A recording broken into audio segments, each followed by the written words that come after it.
बोलो सतगुरुदेव की जय हो। लेकिन भक्ति अवश्य हो, केवल सुख की आस लगाए रहे, भक्ति बनी नहीं तो भी कोई उसका लाभ नहीं होगा। ये भक्ति करते रहो, ये मंत्र जाप करते रहो, कुछ भी नहीं घनी बात। एक माला प्रथम मंत्र की जी ला के कर ले, चाहे 4 बार में कर ले, इसमें स्पीड नहीं खींचे, प्यार ते करे। जैसे प्रथम मंत्र आपको दिया है, उसका जो भी अक्षर बोले नो ध्यान रहे मैं के बोलूँ हूँ, ये जाप होगा आपका। इसको सुरत और शब्द अभ्यास बोलते हैं। कहते हैं कि जो शब्द मैं बोल रहा हूँ उस पर सुरत लगे, नो पता हो मैं के मंत्र जाप कर रहा हूँ। चाहे एक बार में आपसे 10 मंत्र हों पहले वाले, तो 10 से करके बंद कर दो। ये मन न कह दे बकवाद कर ले तो घूम कित और सोच ले कितनी सोचेगा। जब ये फिर शर्मिंदा होगा इसने फिर ला ली। एक रूम स्पीड खींचोगे कि 108 से करने हैं, फटाफट फटाफट कर दे, ये कोई मंत्र नहीं होता। परमात्मा कहते माला तो कर में फिरे और जीव फिरे मुखमा ही, और मंत्र तेरा कहीं और घूम रहा, ये तो सुमरना ही। 108 मंत्र आपको बताए जाते हैं, ज़्यादा भी कर सकते हो कोई बात नहीं, और किसी दिन कम भी रह जाता, चिंतित नहीं होना चाहिए। क्योंकि परमात्मा को पता है काल ने यू एजेंट छोड़ रखा मन कि यू भक्ति ना करने दे तुमने। लेकिन कुछ दिनों के बाद आत्मा इस पे प्रभावी ऐवी हो जाएगी और बैठ के इस तो भजन कराया करेगी। फिर श्वास का मंत्र आ जाता है, ये मन भागता है, फिर थोड़ी देर पाछे फिर चेतन हो जाए, फिर करे। तो ऐसे करता रहे, ऐसे अभ्यास बनेगा इसका, ऐसे ही चलता है। और कुछ दिनों के बाद आपको रात्रि में भी, स्वप्न में भी आपका सिमरण शुरू हो जाया करेगा, सोते सोते सोते सोते श्वास उश्वास से। और एक श्वास उश्वास की इतनी कीमत है सतनाम की, 2 अक्षर की। और तीसरे का तो कहना है कि सार नाम तो वो तो एक का जप्या हुआ घना काम करते हैं। तो इतने धनी बन जाओगे आप इस भक्ति से। ये भक्ति और फिर आशा, आशा यहाँ के नहीं रखे, जरा अंत में आपकी इच्छा, किसी बेटे या बेटी में, कार या कोठी में, पोते या पोती में, किसी प्रकार देवता या देवती में, किसी भी सतीथि में।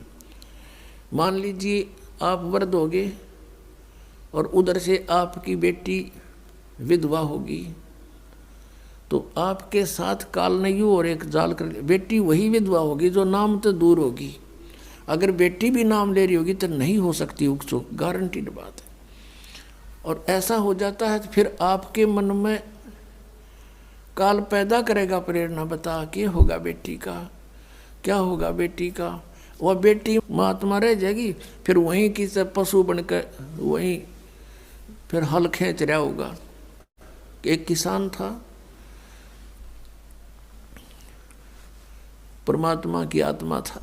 कहते हैं जो जन मेरी शरण है, पुणात्माओं आप समझोगे, क्योंकि बालक नहीं बुद्धिमान समाज है आज मानो।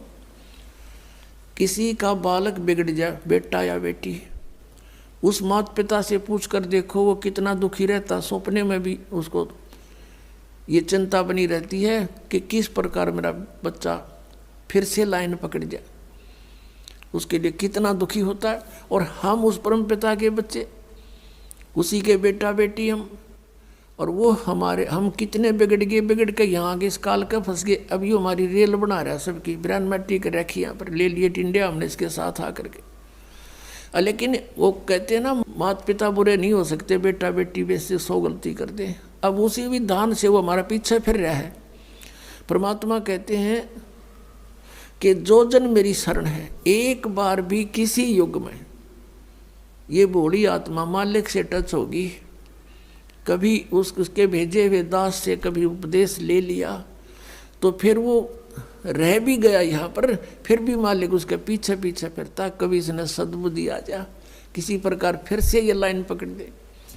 तो ऐसा ही एक किसान था। अब उसके पास परमात्मा गए और उसे राम रमी करी, क्योंकि पिछला संस्कार जो होता है उसमें गुण होते हैं।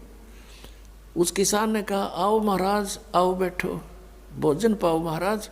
दूध लाओ रे तेरे चाचा महाराज खातिर दूध लाओ, बहुत सेवा करी। अब परमात्मा ने कहा भक्त, कहा चौधरी साहब कुछ भक्ति भी कराया करो। बोला जी भक्ति करा हम खूब। क्या करते हो? शिव जी भगवान का जल चढ़ा दिया और श्याम जी की पूजा करते हैं। 8 ने पूड़े तार लिया, 2 ने खीर बना ले, और कभी कभी गंगा स्नान भी करके आते हैं। परमात्मा लगे उन्हें समझान, काफ़ी देर तक सत्संग किया, समझाया। अब पुण्यात्मा थी काफ़ी प्रेरित हुआ। अक महाराज बात तो सच्ची कहो तुम। कहा फिर उपदेश ले लो भाई। अकना अभी नहीं, अभी तो बालक छोटे छोटे हैं, इनको कुछ इनकी विवाह कर दूं और ये काम संभालने जोगे हो जा महाराज जी, फिर पक्का नाम ले लूँगा। परमात्मा चले गए, साधु रूप में थे। बालक भी विवाह कर दिया बच्चों का, वो सारा कारोबार भी संभाल रहे हैं और पोता पोती भी हो रहे हैं। तब परमात्मा गए, अक भाई भगत अब तो आजा मेरी शरण में।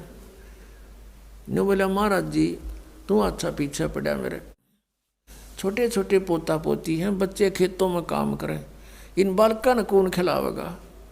इब नहीं माड़े ये बालक ठीक हो जाने दे, पोते पोती माड़े बड़े हो जा थोड़े से, फिर आना।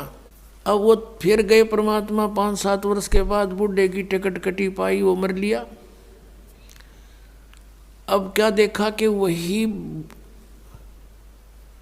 व्यक्ति अपने ही घर में बैल बनकर आ रहा है और पुत्र उसने हड़ में जोड़ रहे।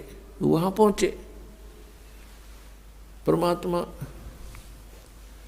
अब वो बच्चे जाने थे महाराज को कि आओ महाराज जी आगे। कहा गया भाई, बोला भाई डटिए, 1-2 बात कर लो तेरे पिताजी ते। वो बच्चा बोला जी पिताजी की तो मृत्यु हो ली। बोला भाई वो परमात्मा बोले मुझे मालूम है। अब उस बैल के पास गया, कान में कुछ मंत्र से बोले। वो उसने तो मंत्र लागे थे, परमात्मा उसकी भाषा में बोल रहा था। तो बैल ने अंदर से बोल तो वो नहीं सके था, अंदर की भाषा भी जानते हैं मालिक। अब उसने कहा बाबा, परमात्मा ने कहा रहा ईब तो आजा मेरी शरण में, तेरा यो शरीर छुटवा दूंगा यहीं पर और तुझे मनुष्य जन्म दिवा दूंगा। तो नो कह महाराज जी तू जा अपना काम करे। अब मेरी जगह पे कोई और बैल आ गया और काम ठीक ना करेगा तो मेरे बड़का का टोटा नहीं हो जाएगा। अब परमात्मा चले गए, भाई ठीक है। कुछ दिनों के बाद क्या हो गया कि वो बैल वाला शरीर भी छूटना ही था, कभी ना कभी मृत्यु होगी। फिर वो बन गया सर्प। अब सांप बन के इसको याद आती है कि कुछ पैसे जब दबा रखे हैं मैंने, धन पहले जमीन में छुपा दिया करते, चोरी के डरते हैं। चांदी के सिक्के, सोने के जेवरात, आभूषण जमीन में दाब दिया करते। बूढ़ा मर जा बतान पावे को नहीं, फिर वो सर्प बन के आया करे ना, रह गए उड़ा डो गए हमारा सर्प आवे है। वो सर्प थारा है कि में लग गया होगा पिछला संस्कारी को, दाब रहा होगा 500-200 रुपये की तक कूण में, उन्हें ढूंढता फिर आई। अब वो सर्प बन के आ गया। वो जो ही सर्प बन के घर में घुसा, बच्चा ने पता लग गया, उसके मारे लठे वो डंडे डंडे मारने लगे, इतने मोरी में के निकल के और बाहर उसका जंगल सा था उसमें खिसक गया और वहाँ पड़ा पड़ा कर रहा है सांप। अच्छे डंडे लाग रहे, उसकी सांकड़ी गई टूट। तो परमात्मा आए और वहाँ बैठ के न बोले सुना भगती अब के सलाह तेरी? ने बोला जी ले लो शरण में। ने बोला वह शरण मत आया पर सांकड़ी तोड़वा का आया तो। अब परमात्मा कहते हैं जहाँ आसाता बासा हुई और मन कर्म वचन सोमरियो सोई।